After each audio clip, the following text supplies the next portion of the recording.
इधर वाले ऊपर, उधर वाले ठीक है, ये वाले ऊपर,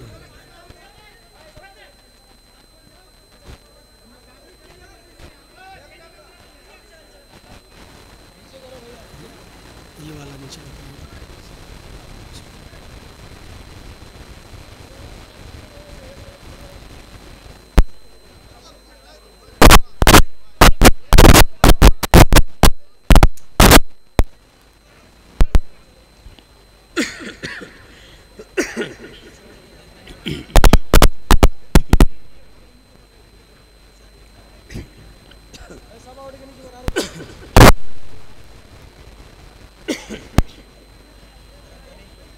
लगेगा लगेगा।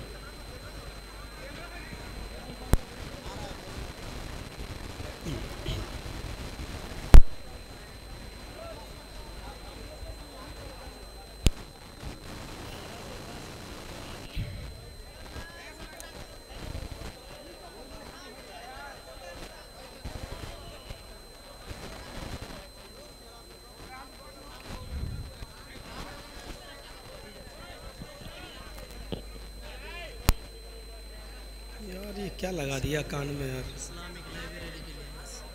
क्या? सर इस्लामिक लाइब्रेरी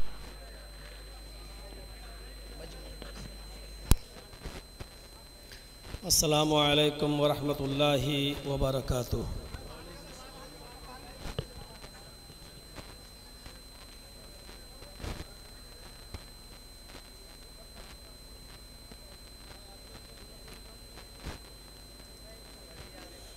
अल्हम्दुलिल्लाह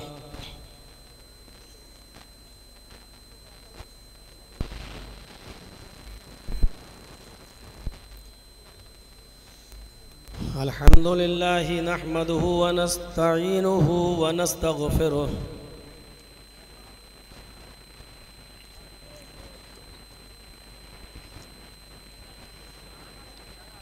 व नऊज़ु बिल्लाहि मिन शुरूरि अनफुसिना व मिन सय्यिआति अअमालिना।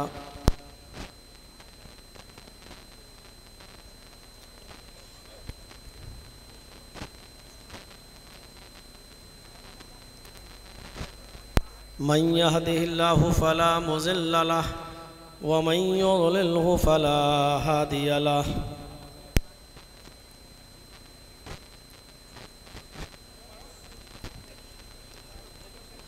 व अशहदु अल्ला इलाहा इल्लल्लाहु वहदहु ला शरीक लहु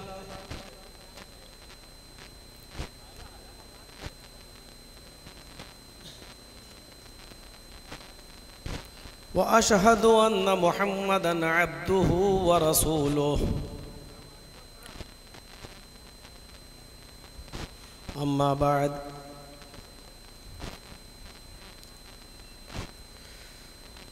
फ़इन्न खैरल हदीस किताबुल्लाह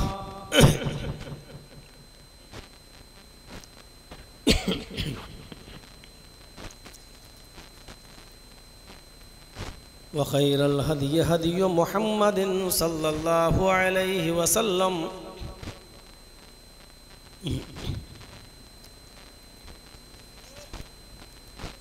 व शर्रिल उमूरि मुहदसातुहा व कुल्लु मुहदसतिन बिदअह व कुल्लु बिदअतिन ज़लालह व कुल्लु ज़लालतिन फिन्नार।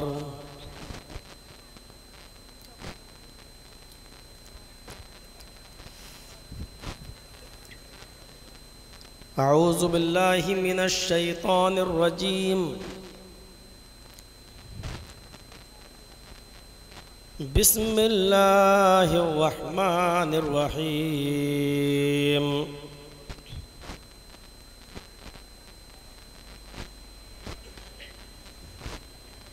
लन यनालल्लाह लुहूमुहा वला दिमाउहा वलाकिन यनालुहुत तक़वा मिनकुम।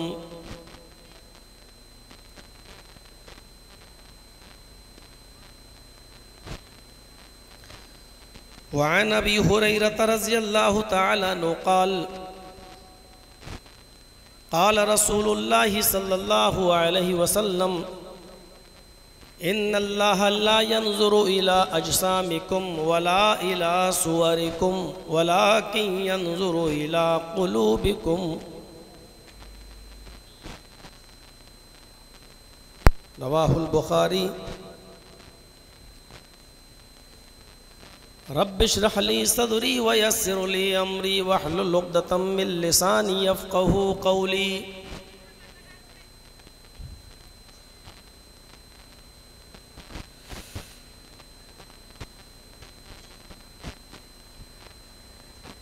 मुअज़्ज़ज़ उलमाए किराम, स्टेज पर बैठे हुए इस इलाके के बावक़ार बाइज़्ज़त अहबाब, मुअज़्ज़मपुर कलियाचक डिस्ट्रिक्ट मालदा और उसके अतराफ़ से आए हुए निहायत ही मोहतरम सामईन हज़रात,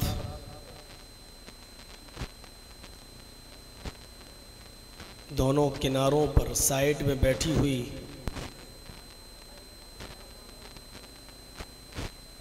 इस्लामी ख़वातीन, माँ और बहनों, नौजवानों, अज़ीज़ बच्चों,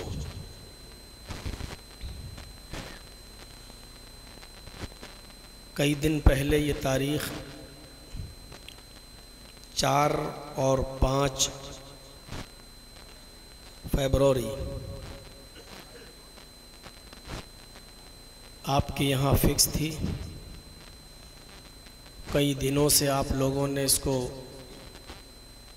सजाया है और आज धीरे धीरे वो तारीख़ निकट आती गई और आज वो मुबारक दिन हमें और आपको देखने को मिला। और उस दिन की इस रात में इस जगह पर बैठकर अल्लाह और उसके रसूल की कुरान और हदीस की बातें सुनने का हमें मौका अल्लाह तबारक व तआला ने अता फरमाया है। जिस तरह हम सुन रहे हैं, औरों को भी सुना है। अल्लाह से दुआ करता हूँ कि अल्लाहुल आलमीन इसी तरह हमें उन बातों पर अमल करने की तौफीक भी अता फरमा।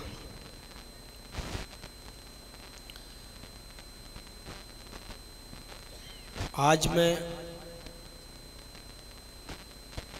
आपके सामने कुछ नसीहतें करूँगा और इसलिए करूँगा क्योंकि उन नसीहतों की आज के इस दौर में ज़रूरत है।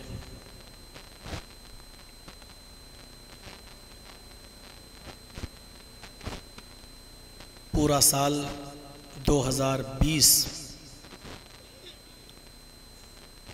एक ख़तरनाक बीमारी के चपेट में आ गया और गुज़र गया, और इस लॉकडाउन ने हमारे इस वतन अज़ीज़, इस मुल्क हिंदुस्तान की हर तरीक़े से कमर तोड़ कर रख दी है। इक़्तिसादी हो, माशी हो, सर्विस के लाइन की हो, बिज़नेस के लाइन की हो, कारोबारी हो, हर तरीक़े से कमर टूटी हुई है। अल्लाह से दुआ कीजिए कि ये 2021 इस साल को वो रहमत का साल बनाए और हमारे मुल्क के लिए भी अमन और शांति और सुकून का साल इसको बनाए। पूरे साल प्रोग्राम नहीं हुए और अब कुछ जो शुरू हुए हैं तो उसमें तड़प देखी जा रही है लोगों की। मुझे कल 2 प्रोग्राम एक दिन में निपटाना पड़े। परसों मेरा प्रोग्राम था मेरठ में, डिस्ट्रिक्ट गाज़ियाबाद के टाउन भोजपुर में, और वहीं से सीधे चला दिल्ली और दिल्ली से फ़्लाइट पकड़ी, बागडोगरा आया।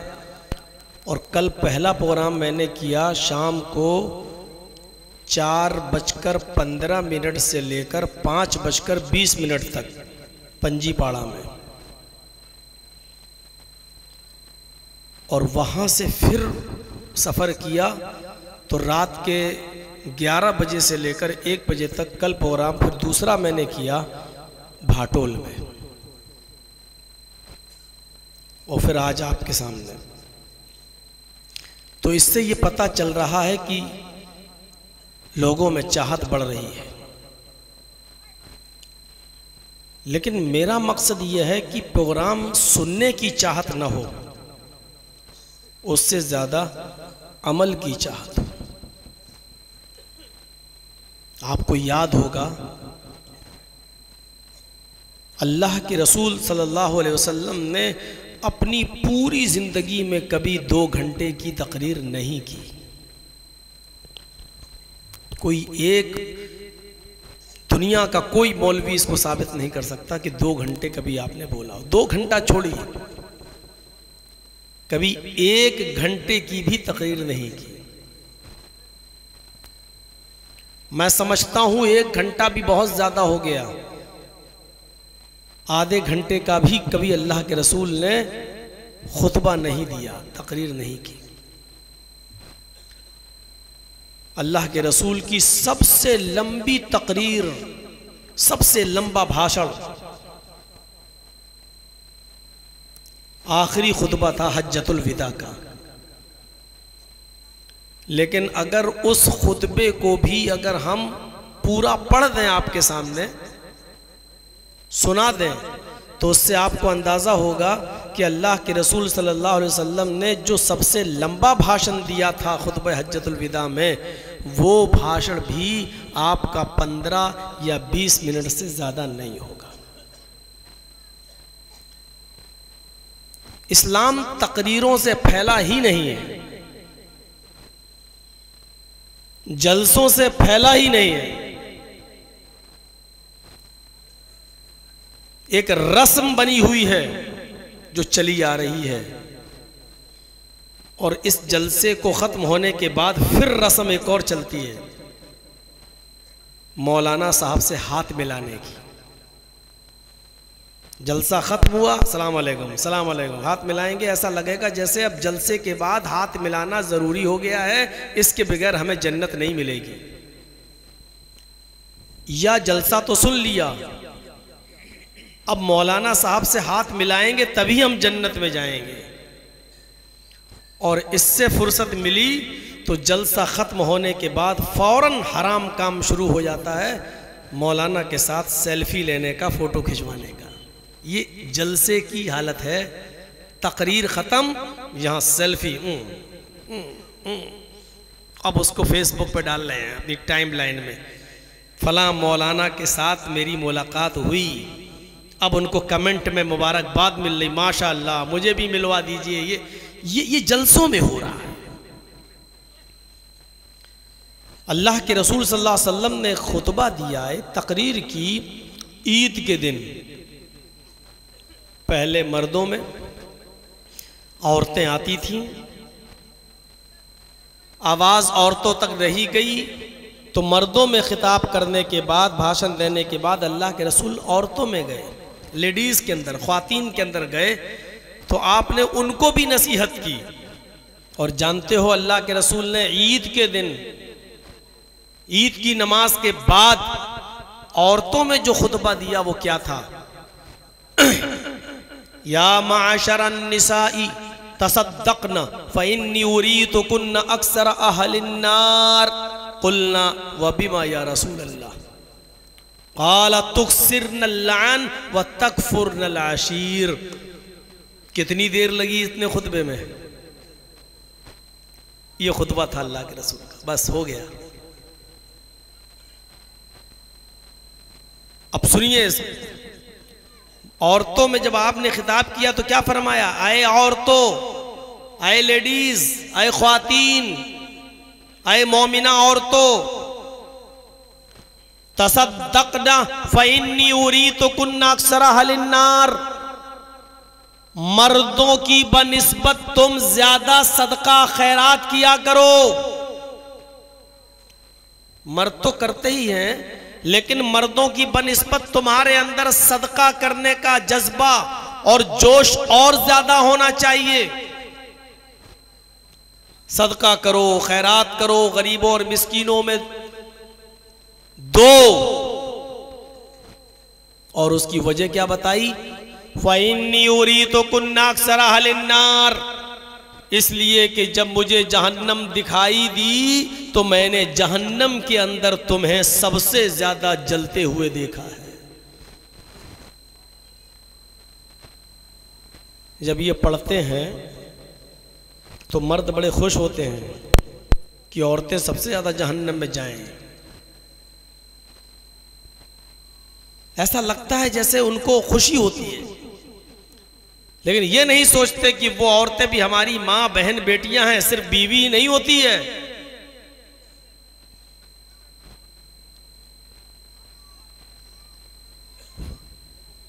जहन्नम में सबसे ज्यादा तुम्हारी तादाद दिखाई दी। अल्लाह के रसूल सल्लल्लाहु अलैहि वसल्लम अभी इतना खुतबा दे ही रहे थे, अभी आगे का जुमला कुछ बोलने वाले थे, इतने में औरतों ने टोक दिया। आगे की नहीं सुनेंगे।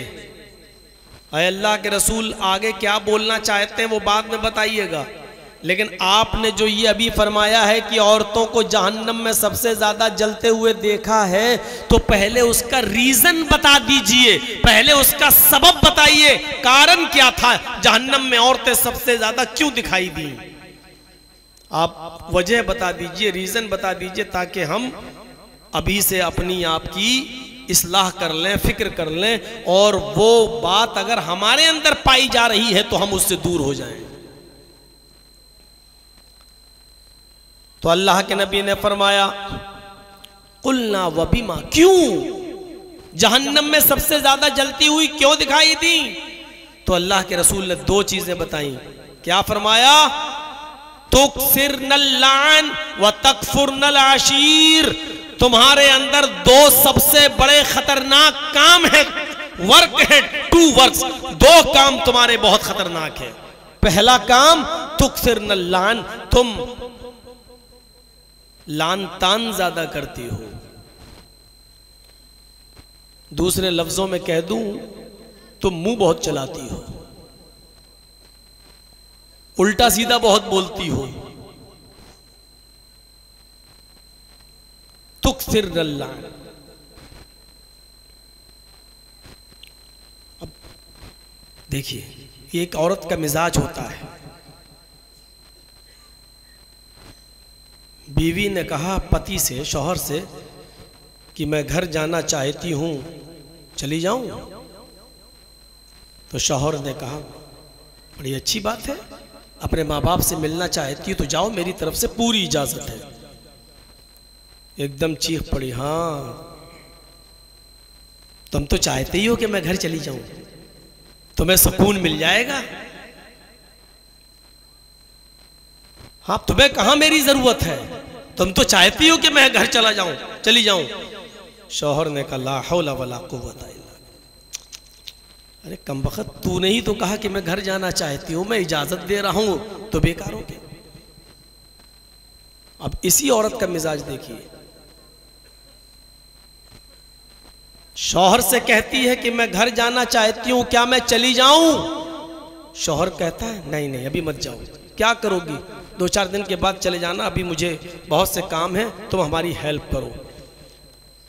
हाँ, मैं तो जब से आई हूं तब से नौकर बन गई तो रह रही हूं घर में, कैद करके रख दिया है तुमने मुझे अपने घर के अंदर, कभी मैके नहीं जाने देते हो। शौहर ने कहा ला हौला वला कुव्वता इल्ला बिल्लाह। भेजूं तो आफत, न भेजूं तो मुसीबत। अब शौहर करे तो क्या करे बेचारा। इस सूरत हाल को समझना है। ऐसे ही नहीं 2 जुमलों में बात खत्म की थी अल्लाह के नबी सल्लल्लाहु अलैहि वसल्लम ने। क्या कहा था? पहला रीजन क्या है तुम्हारे सबसे ज्यादा जहन्नम में जाने का? तुक्सिर न लान, तुम लानो तान ज्यादा करती हो, मुंह ज्यादा चलाती हो। और लान तान का मतलब फलानी ऐसी, फलानी ढमका ऐसी है, अच्छा वो बहुत गलत, किसी न किसी की बुराई चल रही होगी। और दूसरी चीज आपने क्या फरमाई? व तकफुरनल आशीर, तुम अपने पति की, शौहर की, अपने हस्बैंड की नाफरमानी बहुत करती हो। औरतें जहन्नम में सबसे ज्यादा जो जाएंगी वजह से, एक तो अपनी जबान दराजी की वजह से, उल्टा सीधा बोलने की वजह से, और दूसरा अपने शौहर की नाफरमानी करने की वजह से। ये मैं सिर्फ ये बताने का मकसद ये है कि ज्यादा लंबी चौड़ी तकरीर नहीं होती थी। अल्लाह के रसूल ने 2 बातें कही बस, इसके बाद खुतबा खत्म। कितनी देर लगी? आए औरतों सदका और खैरात करो, मैंने जहन्नम में तुम्हें सबसे ज्यादा जलते हुए देखा है। कुछ औरतों ने सवाल किया सबसे ज्यादा जलने की वजह क्या है? अल्लाह के नबी ने फरमाया तुम लान तान ज्यादा करती हो और शौहर की नाफरमानी ज्यादा करती हो। बस वाखिरु दावाना अनिल हम्दुलिल्लाहि रब्बिल आलमीन। कितनी देर लगी? तकरीर हो गई, नसीहत हो गई, जाओ पहले इसी पर अमल करो। और उन औरतों ने भी जिद नहीं की, नहीं अल्लाह के रसूल हम तो बड़ी दूर से आए हैं, हमें और सुनाइए और सुनाइए और सुनाइए और समझाइए। जरा गौर करो मिजाज क्या बना दिया आज हमने। रस्म मत बनाओ जलसे को, जलसों के बाद फिर सेल्फी लेना, फिर ये करना और वो करना, और अमल के बजाय लोगों से कमेंट हासिल करना कि मैं सामने जलसा कर। जर्जी साहब आए थे, अब तो खाना खाने जहां बैठो तो उधर भी फोटो ले लिए जाते हैं, पानी पियो तो उधर भी फोटो ले लिए जाते हैं, बिस्तर पर लेटा हुआ है कोई आदमी मिलने आया तो वो भी लेटे लेटे फोटो ले रहा है। हमें तो डर लगता है कहीं अगर बाथरूम में जाऊं तो उधर का फोटो ना लेना शुरू कर दें ये लोग कि इधर का भी ले लिया जाए, भाई छोड़ा ही नहीं जाए। इतनी इजाजत नहीं है शरीयत के अंदर कि आप जहां चाहेंगे वहां सेल्फी ले लीजिए, जहां चाहेंगे आप जैसा मिसयूज करना चाहें, इतनी इजाजत नहीं। और जो भी इबादत हो, जो भी उस इबादत के अंदर खुलूस होना चाहिए। जलसा कर रहे हैं, अल्लाह हम इस मकसद से कर रहे हैं, इस मकसद में कामयाबी अता फरमाए। खुलूस के बिना, इखलास के बिना आपकी इबादत बेकार है। बहुत ज्यादा लंबी और चौड़ी तकरीरें सुनने की आदत मत डालिए, और जो भी काम करिए आप उसके अंदर खुलूस होना चाहिए। बहुत दूर से एक सहाबी आए और अल्लाह के नबी सल्लल्लाहु अलैहि वसल्लम से मुलाकात करने की गरज से उन्होंने लंबा सफ़र किया और आए और आकर बैठ गए। अल्लाह के नबी ने फरमाया आराम करोगे तो मैं तुम्हारे सोने का इंतज़ाम कर दूं। उसने कहा नहीं, अरे अल्लाह के रसूल मुझे सूरज के गुरूब होने से पहले पहले, सूरज के डूबने से पहले पहले अपनी बस्ती में पहुंचना है, इसलिए मैं आपसे मिलने चला आया। आपने कहा क्या चाहते हो? कहा अल्लाह के रसूल मुझे कुछ नसीहत कर दीजिए। अरे अल्लाह के नबी मुझे कुछ नसीहत कर दीजिए। बस अल्लाह के रसूल ने देखा कि बहुत दूर जाएगा, अगर सूरज डूब गया तो ये अपने घर नहीं पहुंच पाएगा, रास्ते में खतरनाक जंगल है, इसको जंगलों से गुजरना पड़ेगा, रात में जंगलों को क्रॉस करना इसके लिए मुसीबत है, लिहाजा सूरज के डूबने से पहले पहले इसको घर पहुंच जाना चाहिए। तो अल्लाह के रसूल ने उसके सामने लंबी चौड़ी तकरीर नहीं की। आपने फरमाया तुम इतनी दूर से आए हो और वहां वापस भी जाओगे? कहा हाँ। सोचो, दूर से आया, दोपहर में पहुंच गया, शाम तक फिर अपने घर पहुंचना चाह रहा है, किस लिए आया? एक नसीहत आप मुझे कर दीजिए।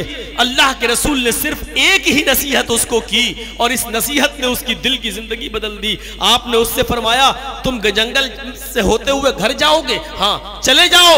कहा अल्लाह के रसूल नसीहत? कहा नसीहत सिर्फ एक है, इज़ा सालता फस्अलिल्लाह व इज़स्तानता फस्तईन बिल्लाह। रास्ते में अगर कभी भी किसी भी चीज की जरूरत तुझे पड़ जाए तो सिर्फ एक अल्लाह से सवाल करना। इज़ा सअलता फस्अलिल्लाह, सिर्फ एक अल्लाह से सवाल करना। व इज़स्तानता फस्तईन बिल्लाह, और अगर तुम्हें किसी चीज की मदद की जरूरत पड़ जाए तो अल्लाह से मदद तलब करना। यहां तक कि अगर तुम्हारे जूते का तलवा, जूते का तस्मा टूट जाए तो उसको भी तुम एक अल्लाह से मांगना। ये नसीहत की और आपने उसको रुखसत कर दिया कि जाओ, अब तुम जा सकते हो। गौर करो इन तीन बातों में कितना टाइम लगा। तुम जा रहे हो, जाओ, रास्ता लंबा है, सूरज के डूबने से पहले तुम्हें अपने घर पहुंचना है। इन बस एक नसीहत याद रखना, अगर कभी किसी चीज का सवाल करना हो तो अल्लाह से सवाल करना, अगर मदद मांगना हो तो अल्लाह से मदद मांगना, और तुम्हारा जूता भी अगर टूट जाए, उसके नीचे का तलवा भी अगर टूट जाए तो उसका सवाल भी अल्लाह से करना। मेरे भाइयों, इस नसीहत ने उसकी पूरी जिंदगी बदल दी। पूरा इस्लाम इसी पर डिपेंड है, पूरा दीन यही है कि जो मांगो अल्लाह से मांगो। बाकायदा अल्लाह तबारक व तआला ने कुरान के सूरह फातिहा में यह आयत नाजिल कर दी, जब तुम नमाज पढ़ो तो तुम्हारी कोई भी नमाज, चाहे वो फर्ज हो, चाहे वो सुन्नत हो, चाहे वो नफिल हो, चाहे वो इशराक हो, चाहे वो चाश्त हो, चाहे वो तहज्जुद हो, चाहे वो तरावी हो, चाहे वो वितर हो, चाहे वो जनाजा हो, कोई भी नमाज हो तुम्हें यह आयत पढ़ना ही पड़ेगी। इय्याका नअबुदु व इय्याका नस्तईन। ऐ अल्लाह हम तेरी ही इबादत करते हैं और तुझसे ही मदद तलब करते हैं। ये आपको अल्लाह से वादा करना पड़ेगा, उसके बाद आप कुछ काम करिए। रुकू सजदा बाद में करिए, कयाम बाद में करिए, आपका अत्तहियात बाद में बैठिए, दरूद शरीफ बाद में पढ़िए, सलाम बाद में फेरिए। पहले अल्लाह से वादा करो कि जब भी तुम इबादत करोगे तो सिर्फ एक अल्लाह की इबादत करोगे, और जब मदद तलब करोगे तो एक अल्लाह से मदद तलब करोगे। इय्याका नअबुदु व इय्याका नस्तईन। ये कहना पड़ता है कुछ भी मांगने से पहले, ऐ अल्लाह हम तेरी ही इबादत करते हैं और तुझसे ही मदद तलब करते हैं। ये पढ़ने के बाद अब आपको मांगना है जो कुछ मांगिए। इहदिना सिरातल मुस्तकीम। ऐ अल्लाह भी हमने कहा कि इबादत तेरी करेंगे और मदद भी तुझसे लेंगे, तो अब तू मेरी मदद फरमा। हम इबादत में लगे हुए हैं, नमाज पढ़ रहे हैं, रुकू कर रहे हैं, सजदा कर रहे हैं, अब तू मेरी मदद भी कर, क्योंकि इबादत करना मेरा काम है और मदद करना तेरा काम है। इसलिए अल्लाह इबादत मैंने शुरू कर दी, तू भी मदद करना शुरू कर दे, और सबसे पहले मेरी मदद इस काम पर कर।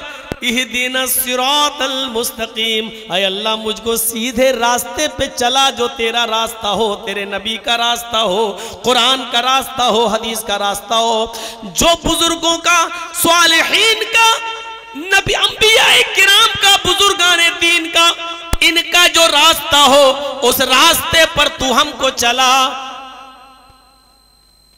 सिरातल्लज़ीना अनअमता अलैहिम गैरिल मग़दूबि अलैहिम वलद्दाल्लीन। ऐ अल्लाह मुझे उन लोगों के रास्ते पे मत चला जिनके ऊपर तेरा गज़ब और गुस्सा नाजिल हुआ, जिनको तूने अपने गैज़ो गज़ब और गुस्से से हलाक को बर्बाद कर दिया, यानी यहूद और नसारा के रास्ते पर तू हमको न चला। आप इस बात का इकरार कर रहे हैं कि इबादत हमने शुरू कर दी तो मदद करना तू शुरू कर दे, और इसकी जीती जागती मिसाल नमाज है। इबादत आप कर रहे हैं, अल्लाह से मदद मांग रहे हैं। ये दो टुकड़े हैं। अल्लाह हम तेरी ही इबादत करते हैं और तुझसे ही मदद मांगते हैं। इबादत कौन करता है? बंदा।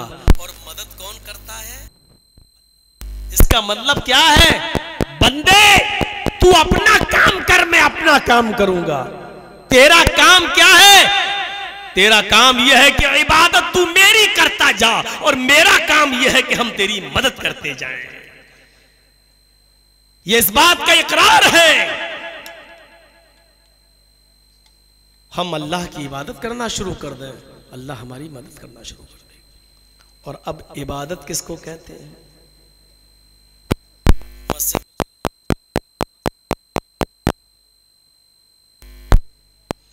हर वो काम इबादत है जिस काम के करने पर आपको सवाब मिलता है। हर वो काम इबादत है। रास्ते में पत्थर पड़ा हुआ है, उसको हटा देना और रास्ते से दूर कर देना भी इबादत का हिस्सा है। कांटा पड़ा है, छिलका पड़ा है, किसी अंधे का पैर इस पर न रख जाए, फिसल न जाए। कोई बूढ़ा आदमी न देख पाए बेचारा, वो गिरेगा, घुटने के बल बेचारे की कमर में रीढ़ की हड्डी टूट जाएगी, आपने उसको हटा दिया।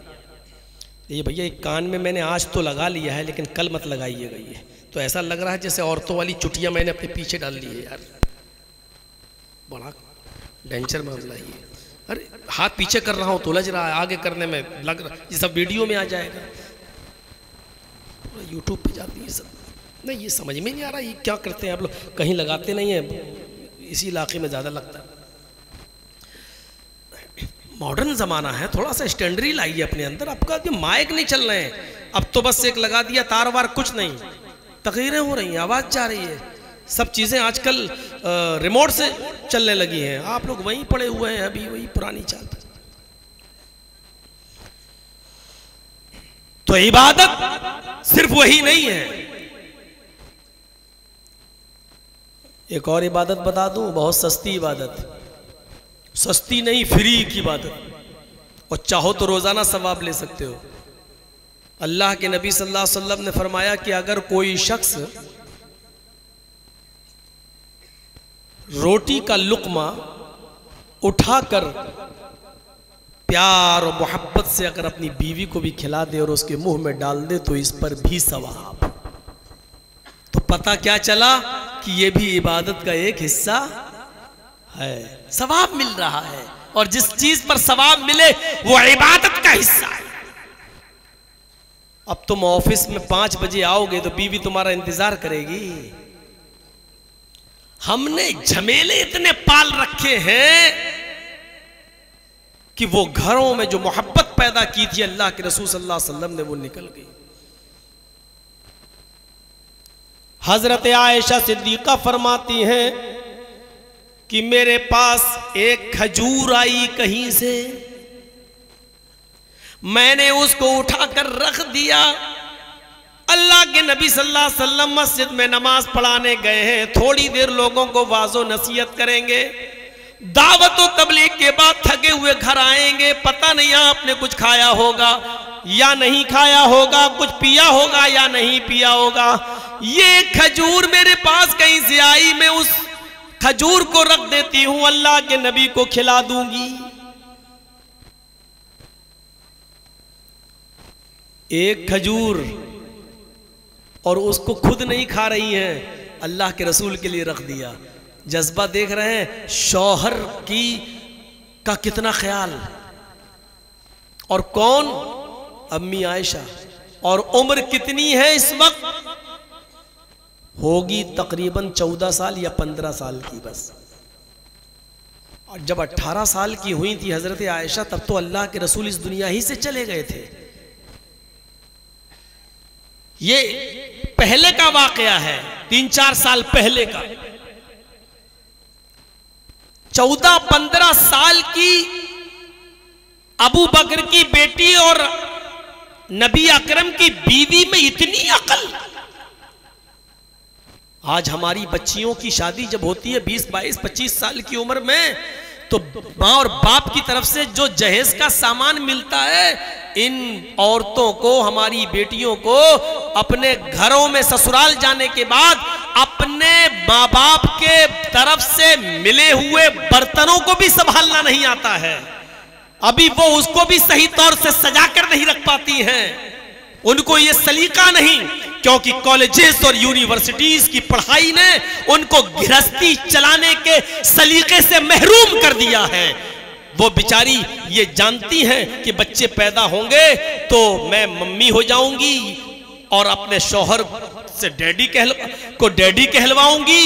वो डैडी और मॉम शॉर्ट होता चला गया, अब तो डैड रह गया है। पापा को पा कहा जाने लगा है। जो लफ्ज अम्मी था वो मम्मी में बदल गया है, और मम्मी से भी बदलकर अब मॉम हो गया है। अब कुछ दिनों के बाद ये जलाने वाली मोम न बन जाए, जिसको हम मोमबत्ती बोलते हैं। ये मुखफ़फ़ होते होते, शॉर्टकट होते होते कहाँ तक जाएगा, ये तो हमारे डिजिटल इंडिया बनाने वाले ही बता पाएंगे इसका जवाब कि ये शॉर्टकट फार्म कहाँ जाएगी और कहाँ जाकर रुकेगी।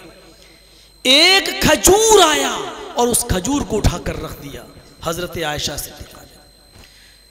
लेकिन फरमाती हैं कि वो अल्लाह के नबी को आने में देर हुई, इतने में मेरे घर में एक साइला आ गई। जाअतनी साइला, एक मांगने वाली आई। माहा सबैयान, उसके साथ उसके 2 छोटे छोटे बच्चे थे। और सुनो, जबरदस्त वाकया है। मैंने वो एक खजूर मैंने उठाकर रख दी, एक मांगने अल्लाह के नबी के लिए कि मेरे हस्बैंड आएंगे, मेरे सरताज आएंगे, मैं उनको खिला दूंगी। लेकिन अल्लाह के नबी को आने में, मेरे शौहर को आने में देर हुई। एक साइला आ गई, एक मांगने वाली आई, उसके साथ 2 छोटे छोटे बच्चे थे। उसने कहा शैअन लिल्लाह, आए मोहम्मद की बीवी, आए सारी दुनिया के मुसलमानों की मां, अल्लाह के नाम पर मुझे कुछ दे दे। हजरत आयशा ने दरवाजा खोला, देखती है बाल बिखरे पड़े, कपड़ों में पैबंद लगा हुआ है, जोड़ लगे हुए हैं, 2 छोटे छोटे बच्चे हैं उसके साथ, जो भूख की वजह से उनके चेहरों पर बदरौनकी छाई हुई है। उनके चेहरों से झलक रहा है कि इन बच्चों ने कई दिन से खाना नहीं खाया है।